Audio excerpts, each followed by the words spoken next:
My God, it's full of stars. And in a forest, no less.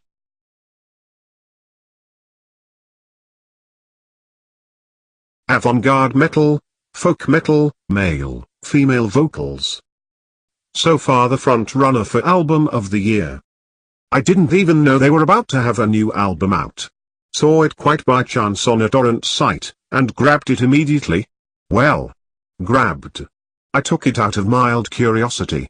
Because their previous album was so average, I had modest expectations. Sometimes an OT, or an EROT, comes from where you don't necessarily expect it. Finally another good album in a poor year for music. When I downloaded this album there was only one review of it on Rate Your Mucus. And it's shit, of course. The review, not the album.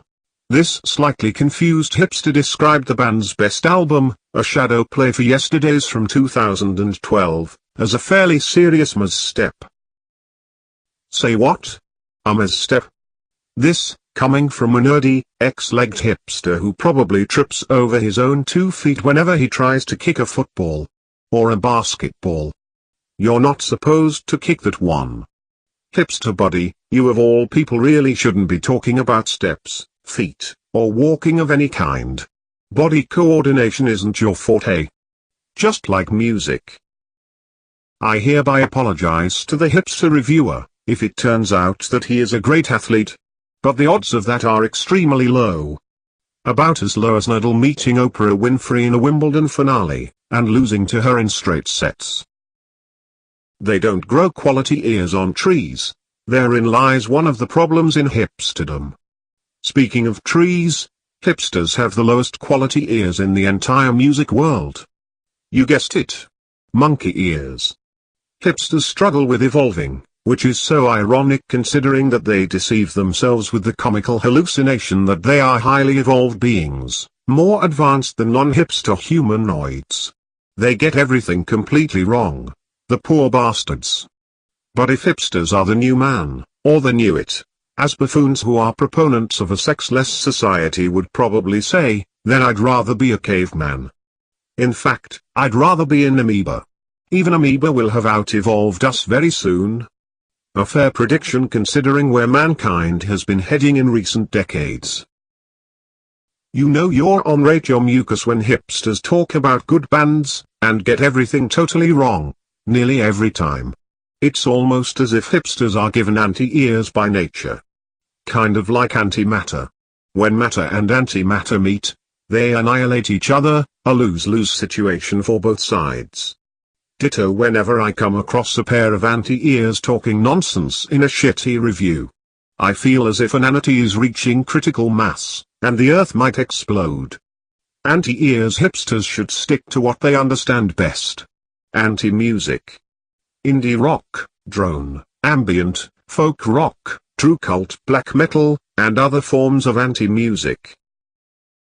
Hipsters need to stick to their hipster anti-music and leave music alone. Hipster buddy, go and review the latest anti-single from Sigur Rós. And if there isn't one, make it up yourself. How difficult can it be? A Forest of Stars isn't for you. It's real music. Not anti-music. You wouldn't understand, you know. Monkey ears and all. That is anti-ears. Anyway. Onto the review. Many hipsters, oh, shit, they've infiltrated my review yet again. Think that just because a band is labeled avant-garde it must automatically be great. As if the word avant-garde denotes greatness. No. My dear hipster kiddies, avant-garde isn't a superlative. Quite to the contrary, see? They keep getting everything completely wrong. Avant-garde usually indicates that the band in question stinks, or is at best dull. The majority of bands that get tagged this way are delusional self-loving Disney bubble glue sniffers who allowed their ballooning egos to trick them into thinking that they can create mindfuck music. Something new and different. Some desperate musicians turn to avant-garde as a last resort, just as a way to hide the fact that they are incompetent at writing good, catchy music. Just be out there and many monkey ear hipsters will confuse your weirdness for genius. When you are avant-garde, you are freed of all pressure to compose proper music, which is why this genre appeals to some failed musicians. Like it or not, very few musicians have those elusive abilities to revolutionize music, to be truly innovative. To me, that is what avant-garde is, or should be. Innovation. Period. Avant-garde isn't just being weird. Especially not being weird for the sake of it, which I also refer to as forced weirdness. Very few bands deserve this lofty label. I can name perhaps 5 or 6 metal bands that are truly avant-garde, and good at it. A Forest of Stars is one of them.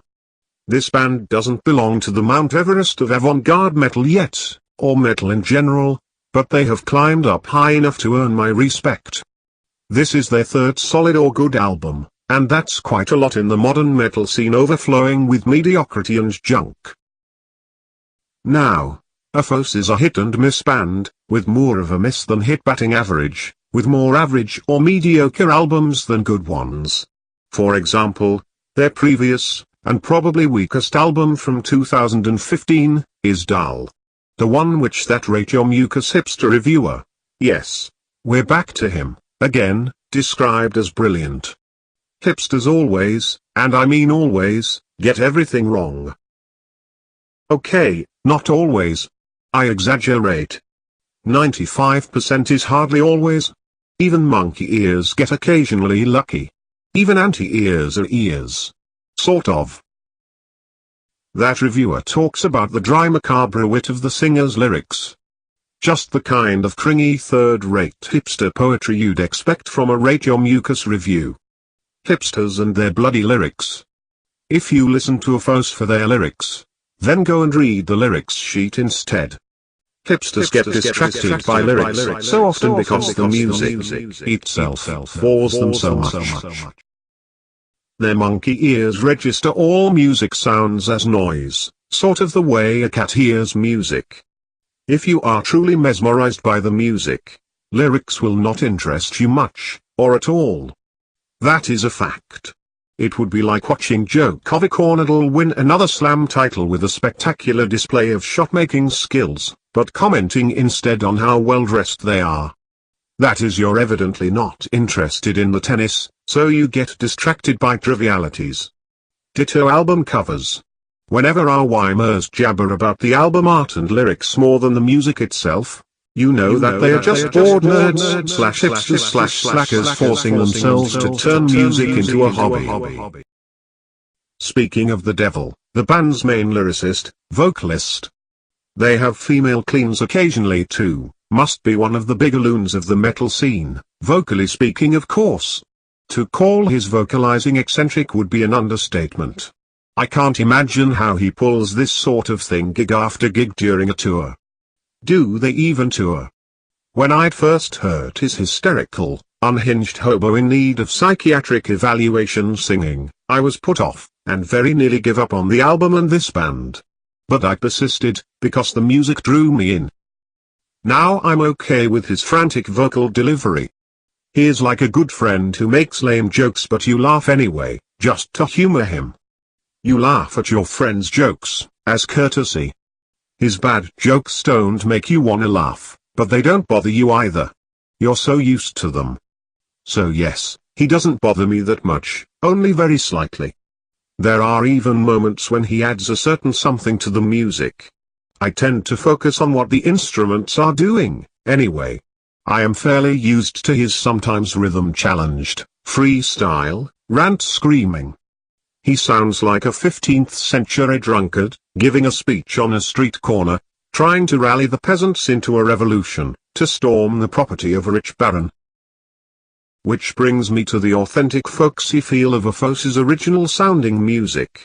Very few bands successfully merged metal with folk, meaning that the music winds up sounding like both styles, not just one or the other. I can name only a handful who had succeeded at that, if not very often. For example, Arcona and the more commercial Corpiclani, and even these bands failed at it much more often than they succeeded.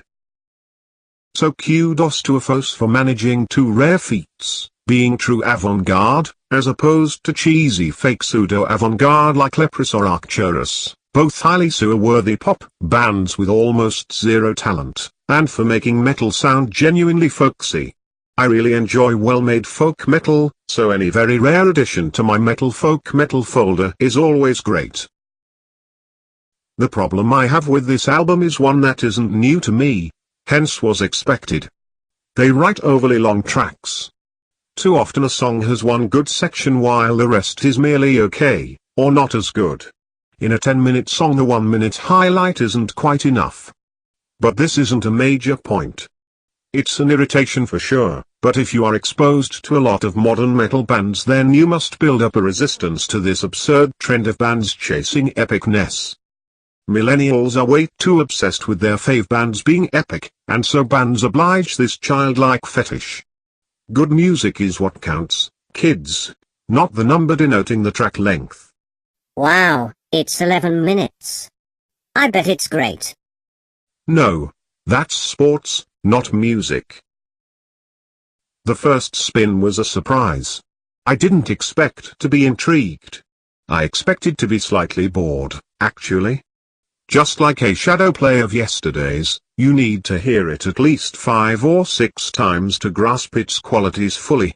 Likewise, just like that album, this one is also very top-heavy. The first half is much better, with tracks 2 to 5 building the core of the album. I am referring to the extended 10-track edition. The second half is very solid. It's not bad at all, but doesn't have the blistering highlights or the intensity of those earlier tracks. In fact, there isn't one bad song on the album, not even an uninteresting average type of song.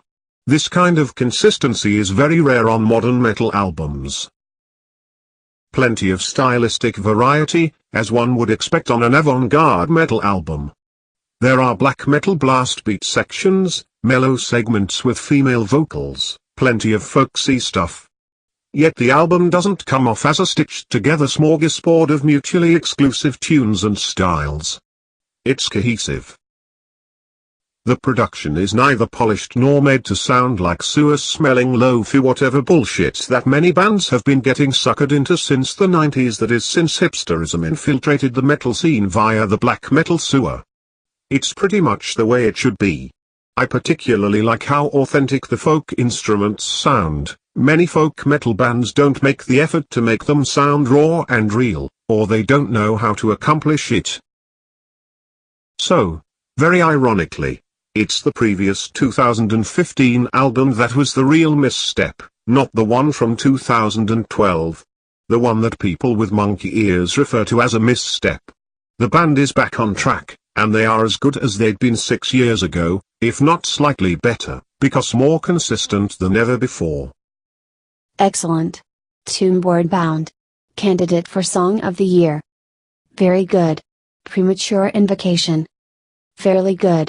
Children of the Night Soil. Good. Precipice Pirouette, Flight of the Uneven Heat, Taken by the Sea. Solid. Scripturally Transmitted Disease. Okay. So much walking dust parasite for sore eyes, decomposing deity dance hall. My God, it's full of stars. 4 stars, to be exact.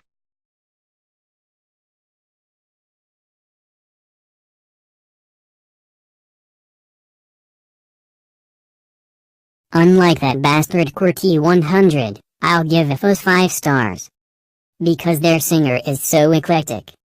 I gotta come up with some flowery hipster poetry to semantically articulate my devotion to his beautiful vocal expression.